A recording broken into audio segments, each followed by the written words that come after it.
Okay, last time we were talking about global warming, and this is now chapter 8 of Old Be Gone. This will be global warming, B, you know, second segment of it, if you will. And what I want to discuss today is just ideas and just things that have been thrown out. I don't think any of these are going to be what I would call original ideas on my own. We kind of touched on one earlier, so I'll start out with that, and we're going to discuss the use of plastic in our world. Now, most plastics are made from oil, or they have an oil base. I don't know if they're actually made from oil, but they definitely have oil in them. And it just seems rather obvious to me that one of the biggest things we can do as an individual, this is not something you want the government to mandate. This is something you make as a personal decision. If you're concerned about global warming, okay, if you go to a convenience store and you buy Coke in a plastic bottle, and they got a Coke in a glass bottle, which some places do, um, which one should you choose? Well, if your city is really good at recycling, it makes sense to buy the glass bottle because a glass bottle is easily recyclable. Plastics are a little bit more difficult, from what I understand, to recycle, and I just don't think that you know when future generations come around that it's going to be something practical to have like a concerted plastic recycling effort. I think we should go back to glass. I mentioned that earlier when we talked about the mason jars. I think returning back to glass is the way to go because glass is easily reusable, it's easily cleaned. Plastic is porous, it may not be as cleanable. I don't know how that, if there's more of a concerted effort needed for cleaning plastic and reusing it, or melting it back down. You got to mix. Can you mix and match plastics when you melt it? I don't know. It may be that you can do that, or it may be one of those things where you have the same type plastics being melted with the same type plastics, and you can't mix them. I don't know. It just seems like glass is a better way to go in that regard. That's something you can decide for yourself.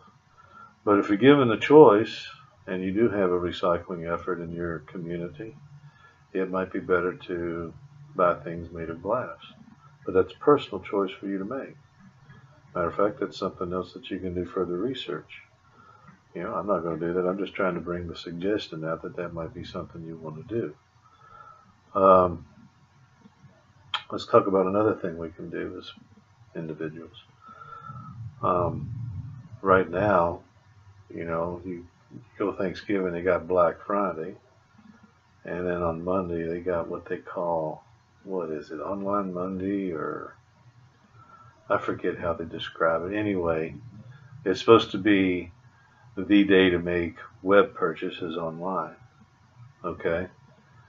Now, in my opinion, if you really believe in global warming and you're buying stuff online and having it shipped to you, and that's just something that you can buy in your local community, in my opinion, I don't think you really believe in global warming. Because when you do something like that, you're creating an entirely new, what's the term? Additionally new carbon footprint. You're adding to the global warming because you're generating a package, you're having that package shipped, and then you're throwing that package away. Disposable society, right? Instead of just going to the mall and whether or not they have it, let's take a CD. You buy a CD online, you got to generate a package, it's got to be shipped to you, and then you throw the package away. Versus going to a mall where a record shop, well, that's an old term, sorry about that, that shows my age. Um, a CD shop, which is what it would be now, they order in bulk. So if you take 100 different packages from 100 different people who ordered stuff online and had those shipped, and you stack them up, you know, versus taking 100 CDs and packing them in one box. Which one do you think has a lower global footprint? Naturally, the bulk box. The more you can ship in the box, the better off you are. So, if you really are someone who believes in global warming, you should never buy something online. Unless, and only unless, it's something you can't get in your local community. If that's the case, then, man, I have no problems ordering online because that's the only way you can get it. Well, that's fine. That's one thing. But buying a CD or, buying a basketball online or something like that, it doesn't make any sense to do that when bulk shipping is done via a store.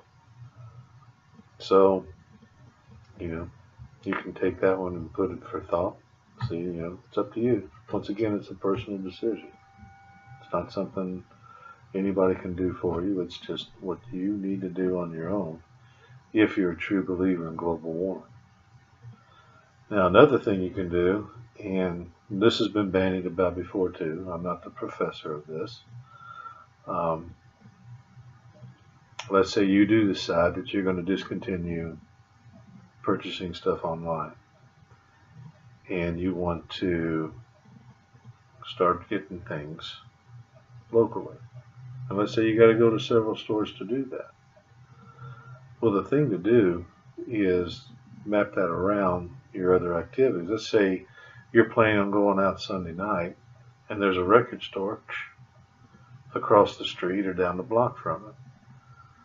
Well, the thing to do is either go before or after you eat, pop into the record store, and combine your trips. You'd be surprised at how much gas you'll save as an individual if you plan your trips out that way. I know I lived next to someone one time. Going to the store, come back. Gonna go to here, come back. Gonna go here, come back. Gonna go here, come back. He'd make 4, 5, 6 trips a day, and they were all to the same area. When he could have just made one trip, knocked it all out, and gotten it done. I mean, how much of your life do you want to spend making special trips to go somewhere? I mean, it's your life, and you only get one. And I know for me, I like to have a lot of my time to be free, as much as my time free. Last thing I want to do is be spending and driving back and forth going to other different areas. So planning your trips out is another simple way that you can address excess carbon generation. That's something you can do as an individual. And in the long run, if you're really worried about that temperature rising, isn't every little bit you save of your carbon footprint better off? And it doesn't require government intervention. Something you can do on your own. You don't need me or some senator or some president telling you how to live your life. Just use some common sense. Look around at the things that you're doing in your daily life and think about how you can diminish your carbon footprint, if you will, on your own. Don't rely on somebody else to tell you how to do it. Put some thought to it. Because if you really believe in global warming, you should be doing that, shouldn't you? I mean, you're the proponent of it, so why not act like it? All right, well, that's going to conclude this segment. Wish you guys have a good day.